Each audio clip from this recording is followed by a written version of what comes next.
Hi, we continue in Genesis 24 as Abraham's servant has made the long journey all the way from Beersheba to Haran in one verse. And we hear nothing about that, what it was like on the journey, who he might have seen, or how he experienced it. And remember, we don't know how old he is, and that's going to be really important to the story, especially reading from Menachem Perry's perspective, as we'll see when the servant meets Rebekah. But he also is accompanied by others that we don't know yet. So it makes it sound like he's completely by himself, as we saw at the end of last time. He set out and he made the camels kneel. So as we enter into this scene, we might imagine it's just him by himself. But fortunately, we have art that it helps us to see that the text doesn't say that there's a large crowd of people, because this is the time of day that women go out to draw water, as we see in this verse. So let's just note where we've been as we go here. Obviously, you can see on the map the direction we're going, and we've also been looking at the structure of this in a way that highlights the repetitions that we'll see later. First, we looked at what the conversation between Abraham and the servant was, noting it'll be retold later to Laban, and now we're going to see the first version of the encounter between the servant and Rebekah, and how that will be retold later. And we'll be using Meyer Sternberg and Menachem Perry, especially among others, to help us to pay attention to that, because both of those are scholars not primarily trained in biblical scholarship, but primarily trained in English literature, even though they're Israeli and teach in Tel Aviv, so that we can know how the, as Sternberg calls it, the poetics of these passages work, especially in terms of repetition and in terms of gap filling, how we as readers come to understand the things that the text leaves out. And there are many things the text leaves out, even though this is the longest story in the whole book of Genesis that we've been seeing. So he made his trip, and now we hear he made the camels kneel down outside the city by the well of water. So two ways we can illustrate that. First, there's a little video clip of camels made to kneel.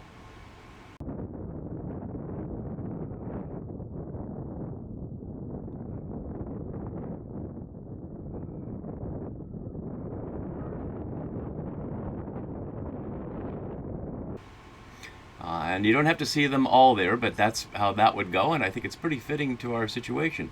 And it's outside the city, and even though we don't hear specifically the name of the city, Aram Naharim, as we saw last time, means either the land between the rivers or the land alongside the river, to the city of Nahor, but that's not the name of the city. As we saw before, the city that Laban is in is Haran, and that's what we're focusing on, the city where Terah took younger Abram and Lot, etc., and then stopped there, and Abram, of course, kept going when Yahweh called him.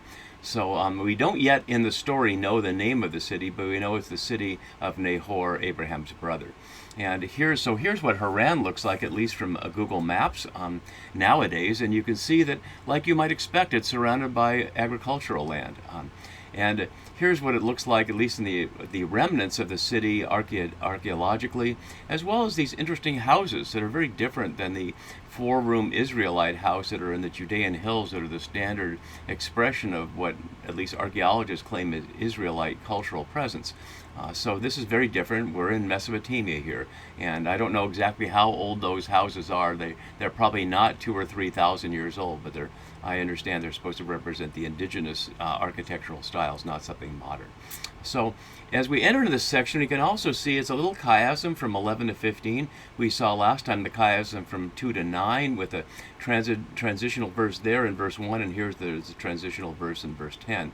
I've not seen other chiasms in this long chapter, so it's interesting that the writers or editors have shaped these initial scenes into one, but maybe before I'm done with these videos, we'll see if we can find another. And plainly at the center of this chiasm is the servant's little problem he set out for God, puzzle. It's not a prayer, although some called it a prayer. It's appealing to Yahweh, as we'll see, but it's certainly not a prayer in the traditional sense. But at the center of his little gambit here is the question of, let the girl be the one. So let's look at our key words for our section here, and we can see how they've shifted for this section.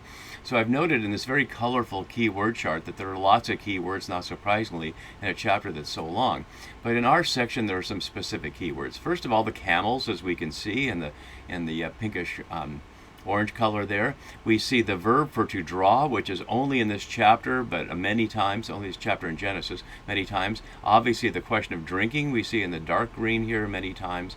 And the beginning of something that's interesting, the question of chesed in Hebrew, as I put it on the chiasm outline there, really untranslatable, but I've translated it as the New RSV does here as steadfast love, but can also be loyalty or other things like that.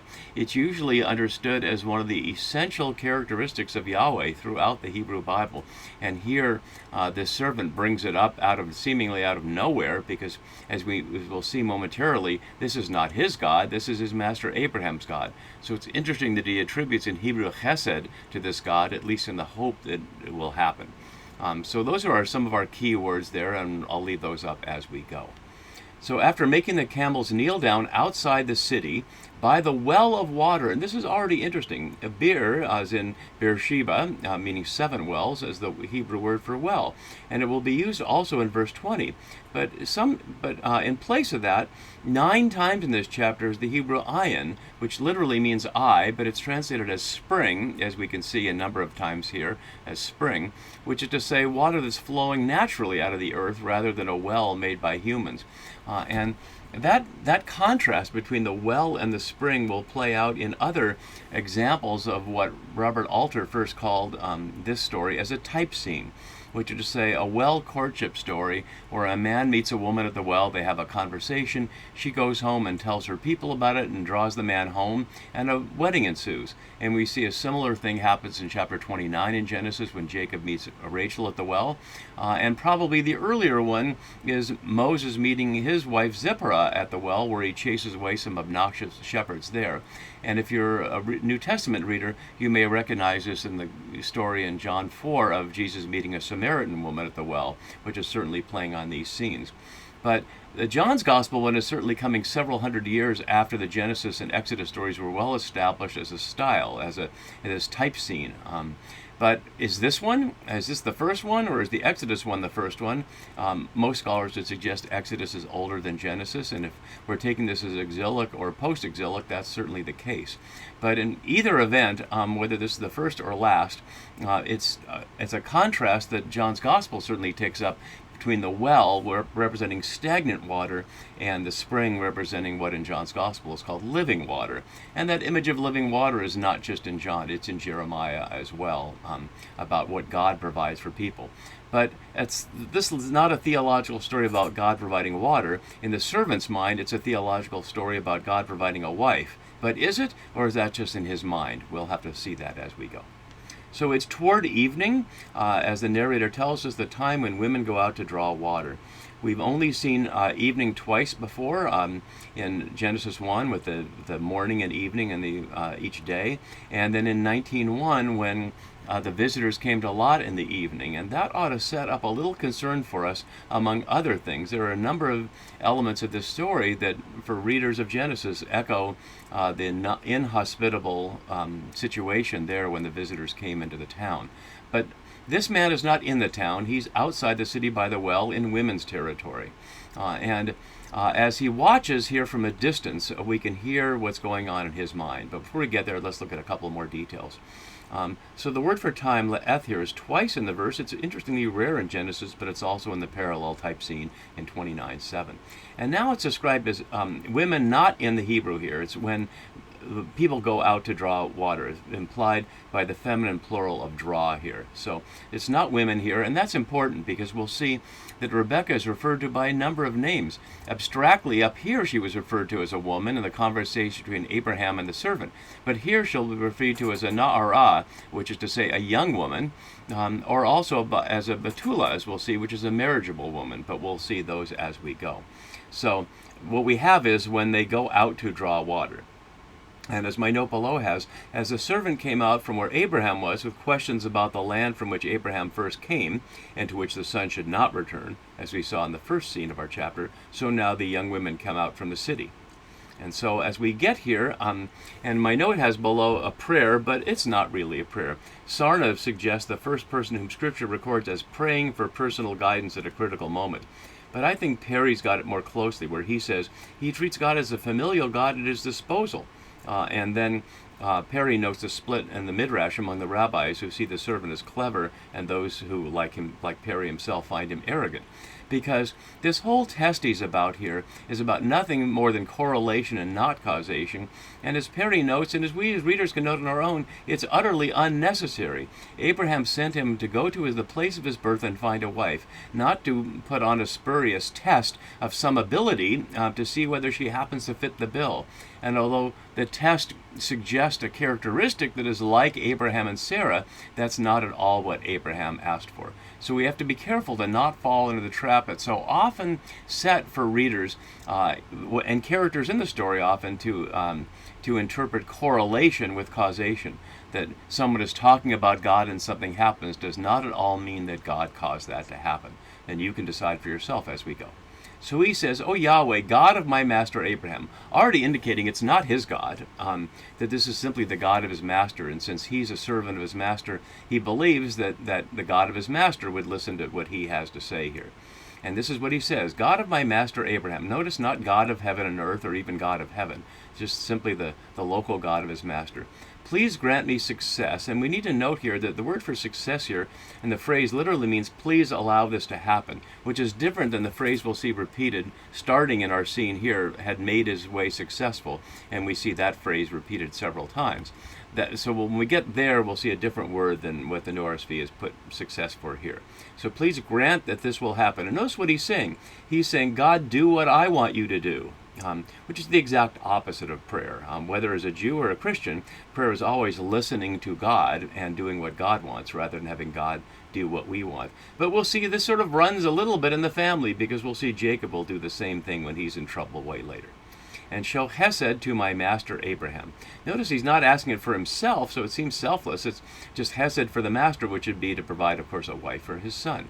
And now he goes on as if God needs this kind of guidance. And I believe that the authors meant this to be funny. Whether you think it's funny depends upon whether you think the Bible's funny and whether you think this sort of ironic situation of this servant seeming to tell God, the creator, that some little detail here is funny or not. But that's up to you, I suppose, to decide.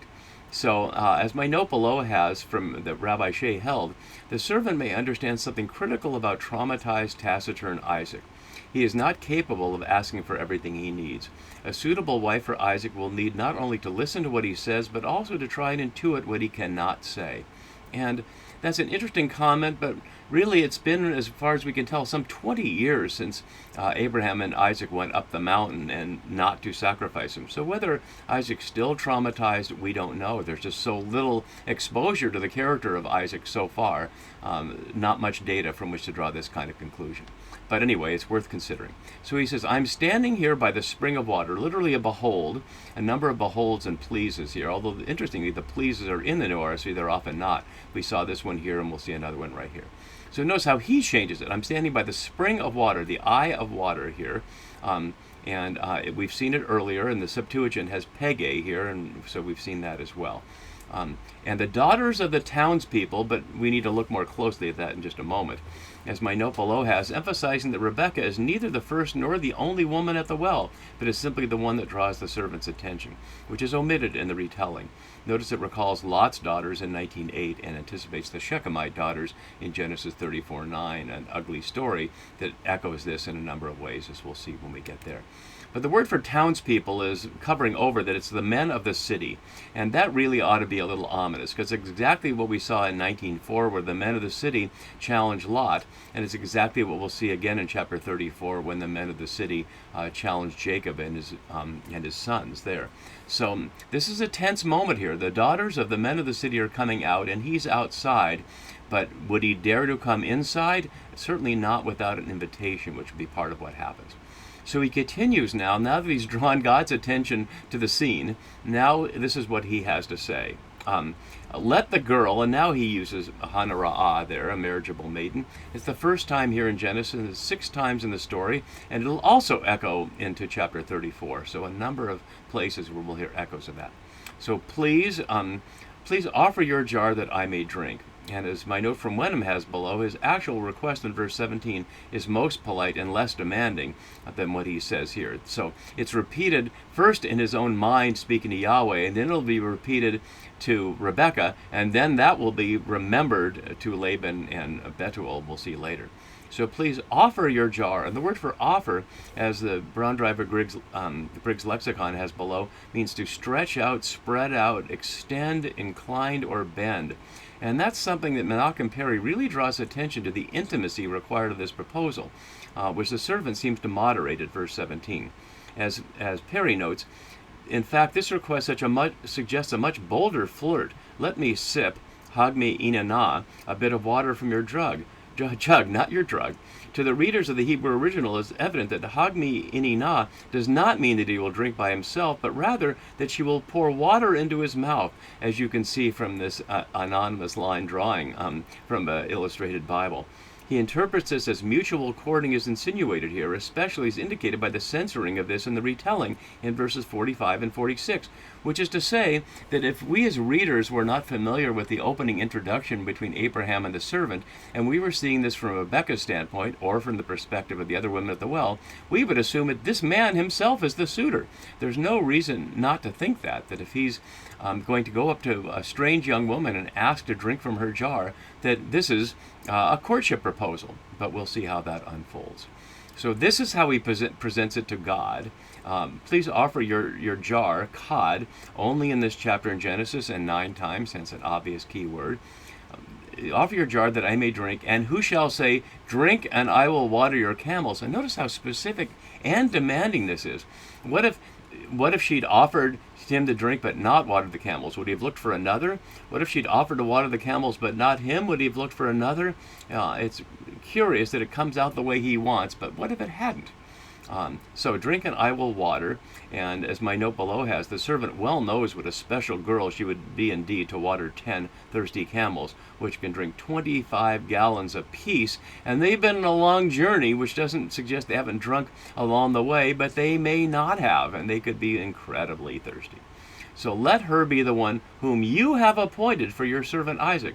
And notice how tightly he draws this.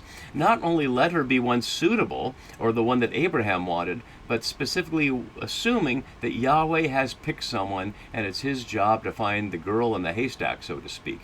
And then named for the first and only time in the story until he appears at the very end, for your servant Isaac. Otherwise, he's regularly my master's son, as we'll see repeated many times here. My master's son or my Lord's son, we'll see repeated. So by this I will know that you have shown chesed to my master. So he asks for the hesed there, and then chiastically it returns at the other side of that. So then we get to the correlation issue here. And as Wenham notes below, he says, God is not actually on stage, but the whole action and dialogue in verses 15 to 25 are such a palpable answer to the servant's prayer that we feel God is just behind the curtain pushing Rebekah on stage right on cue. And I'd like to suggest, as my note below says, that Wenham has swallowed the Kool-Aid here. That he's falling exactly into the trap that the servant has set. Notice the narrator is not saying this. It's just the servant who's assuming that if a girl shows up that fits his bill, that this is God's doing. But there are many, many times in the ancient world or in our world today where people can call upon God and things happen, which does not at all mean that God is doing it. And so we really need to pay attention to that. So before he had finished speaking, which the Midrash certainly takes as a divine sense, connecting it with Moses and Solomon. Let's look at both of those here from Numbers 16:31. As soon as he had finished speaking all these words, the ground under them was split and swallowed up Korah and others in the rebellion. And similarly in 2 Chronicles, we hear when Solomon had ended his prayer, fire came down from heaven and consumed the burnt offering and the sacrifices, and the glory of the Lord filled the temple. Now, certainly 2 Chronicles is pro-Solomon and pro-temple, and certainly Numbers is pro-Moses and anti-Korah, and is suggesting that God is on the side of Solomon and the temple, and on the side of Moses and against Korah. And certainly God is on the side of Rebekah, but we still don't hear that Yahweh's in this. So, before he was finished speaking, behold, there was Rebekah, and then we hear this strange thing, who was born to Bethuel, son of Milcah, the wife of Nahor, Abraham's brother. And tell me if the first time you hear that, it all makes sense, or if you go, wait, what? So that brings us back to the Rebekah's lineage chart that we looked at earlier. We've seen that twice earlier in the story we've heard about her. Way back in chapter 11 we saw where it was set up. She wasn't born yet, but we heard this confusing statement that we looked at when we looked at the introductory video to these transitional tales. Then before, at the beginning of the transitional tales, we heard this. Bethuel became the father of Rebekah. These 8 Milcah bore to Nahor, Abraham's brother, noting that it omitted Laban then, who's going to appear in just a minute. But here we get this one, Rebekah, born to Bethuel, son of Milcah, the woman of Nahor, Abraham's brother. And what we recognize is that each of the further descriptions are describing the one before. So Rebekah is born to Bethuel. Bethuel is the son of Milcah. Milcah is the woman or wife of Nahor, and Nahor is Abraham's brother. But why do we need to know all those details at this particular moment? And she's going to repeat it in a slightly different way later, and it'll repeat it again later, but it'll also be repeated later after our story. So there's some interesting questions about why we're hearing all these details of Rebekah's lineage, and some of that will come out as we go. So here we have as born to Bethuel, and so we'll saw Bethuel earlier, but we won't see Bethuel elsewhere in this other than her telling, and in one other situation when we get there. So, coming with the water jar on her shoulder, although in the Hebrew it's on both shoulders, even though it's a singular. So how she would put that, we don't know. All the art, as we can see, shows her putting the water jar on one shoulder, as makes sense. So we're going to stop there with that introduction before we see what Rebekah looks like, and the encounter and the watering of the camels we'll get to next time. See you then for that. Bye.